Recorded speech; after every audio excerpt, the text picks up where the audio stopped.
Olá pessoal, tudo bem? Aqui é o professor Daniel Camargo falando sobre competência leitora, que nada mais é que o que é essa competência?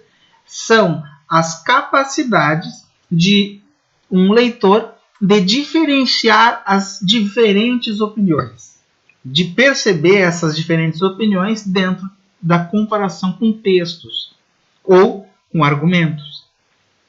E essa competência, essa condição, ela é fundamental, principalmente nos dias de hoje, onde nós temos uma infinidade de discursos, de narrativas, falando coisas contraditórias e assertivas.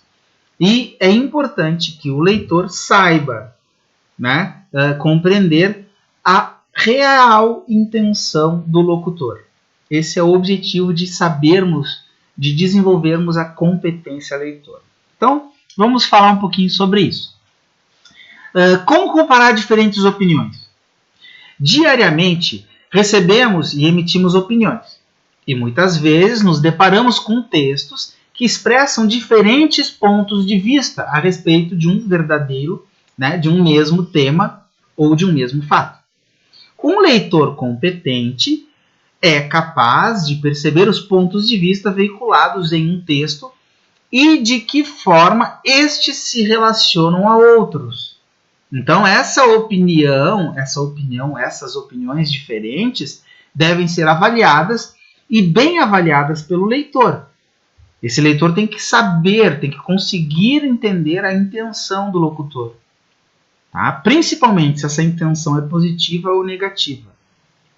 E eu sempre uso o negativo e o positivo baseado nos ensinamentos socráticos, tá? Para quem quiser pesquisar.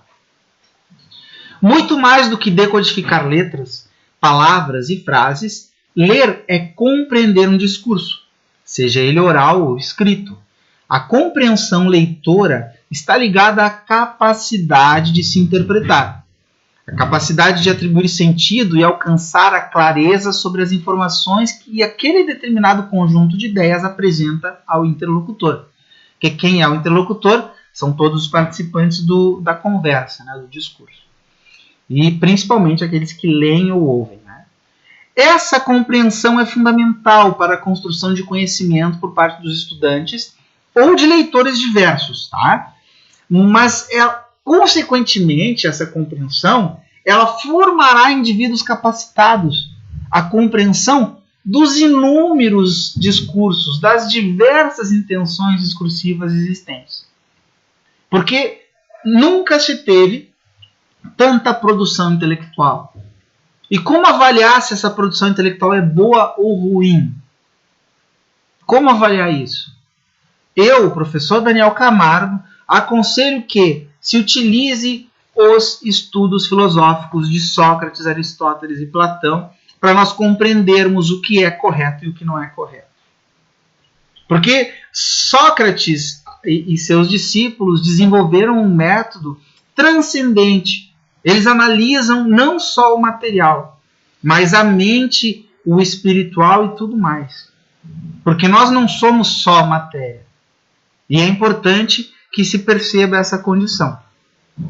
Então, para que nós tenhamos uma noção, eu coloquei aqui um texto que diz o seguinte, ó: porque não é boa árvore a que dá maus frutos, nem má árvore a que dá bons frutos. Porquanto, cada árvore é conhecida pelo seu fruto, porque nem os homens colhem figos dos espinheiros, nem dos abrolhos vindimam uvas. O homem bom, do bom tesouro do seu coração, tira o bem.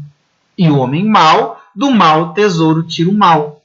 Porque do que está cheio o coração, disso é que fala a boca. Isso aqui é um trecho do Evangelho de Lucas, que é sobre uma parábola dita por Jesus, tá?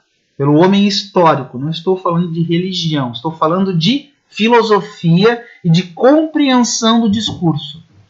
Porque essa parábola ela faz com que a gente reflita sobre a intenção discursiva.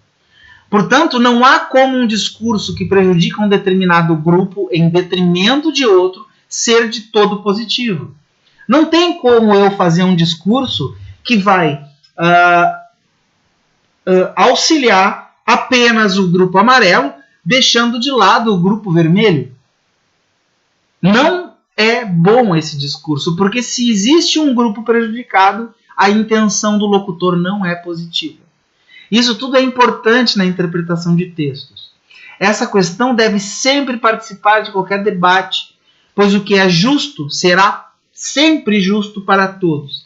E nós vamos analisar 2 textos que falam sobre o mesmo tema, para compreender exatamente como nós devemos interpretar e participar dos debates, né? Com argumentos sólidos, tá? Para que enriqueça a questão e enriqueça o conhecimento de determinados grupos que participam desses debates. Então, o texto 1, telenovelas empobrecem o país. Olha o texto e olha o título do texto, telenovelas empobrecem o país. Parece que não há vida inteligente na telenovela brasileira. O que se assiste todos os dias, às 6, 7 ou 8 horas da noite, é algo muito pior do que os mais baratos filmes B americanos. Os diálogos são péssimos, as atuações sofríveis. 3 minutos em frente a qualquer novela são capazes de me deixar absolutamente entediado. Nada pode ser mais previsível. Vamos ver o texto 2, o que fala, vai falar também sobre telenovela. Novela é cultura. Veja, novela de televisão aliena? Aí a Maria Aparecida, que é a entrevistada, responde. Claro que não. Considerar a telenovela um produto cultural alienante é um tremendo preconceito da universidade. Quem acha que novela aliena está, na verdade, chamando o povo de débil mental. Bobagem imaginar que alguém é induzido a pensar que a vida é um mar de rosas só por causa de um enredo açucarado. A telenovela brasileira é um produto cultural de alta qualidade, técnica, e algumas delas são verdadeiras obras de arte. Vocês conseguem perceber a diferença da intenção discursiva de quem falou no texto 1 e de quem falou no texto 2? Vamos ver uma questão aqui para a gente discutir e ver o que a gente deve analisar para refletir sobre as intenções discursivas. Então, com relação ao tema telenovela, nos textos 1 e 2 encontra-se a mesma opinião sobre a telenovela. No texto 1, compara-se a qualidade das novelas aos melhores filmes americanos.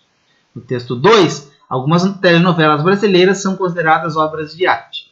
E no texto 2, a telenovela é considerada uma bobagem. O que eu tenho que analisar para ver qual é a resposta que está afirmando algo verdadeiro com relação aos 2 textos?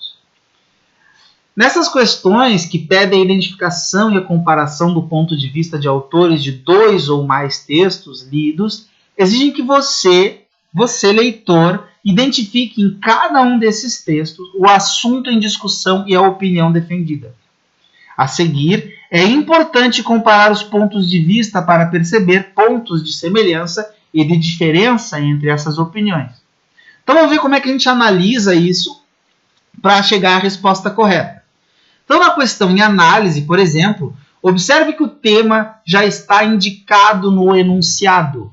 Na estrutura mais comum de textos opinativos, o ponto de vista é apresentado logo no início do texto, para então ser construída a argumentação. É assim que se trabalha um texto argumentativo. Eu digo do que eu vou falar, trabalho depois a argumentação e depois eu finalizo com, posso dar uma opinião ou não, tá? Para concluir. No texto 1, logo no título, note que o uso da palavra empobrecem indica valor negativo. E na primeira frase, parece que não há vida inteligente na telenovela brasileira, fica evidente que o posicionamento do autor a respeito de telenovelas não é positivo. Esses 2 textos são de fácil compreensão, de fácil identificação da intenção dos locutores.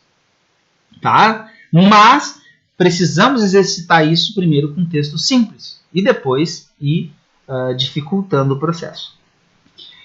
No texto 2, por ser uma entrevista, é preciso considerar não apenas a fala da entrevistada, mas também a do entrevistador em virtude dos implícitos, daquilo que está nas entrelinhas, daquilo que foi dito através da linguagem figurada.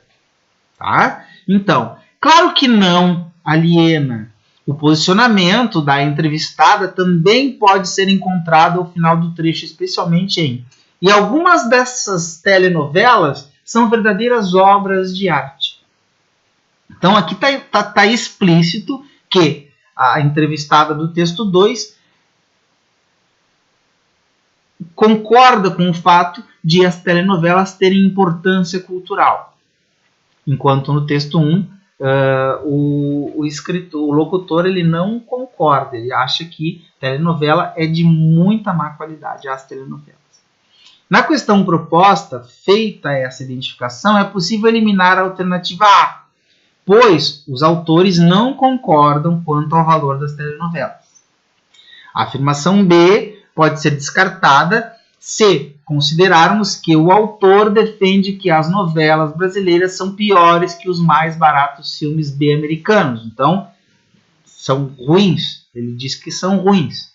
Também se determina o item D ao se perceber que, se considerar bobagem a ideia de que uma pessoa é influenciada pelo enredo de uma telenovela. Então, a única resposta assertiva que informou a verdade sobre os dois textos é a C, que diz o seguinte.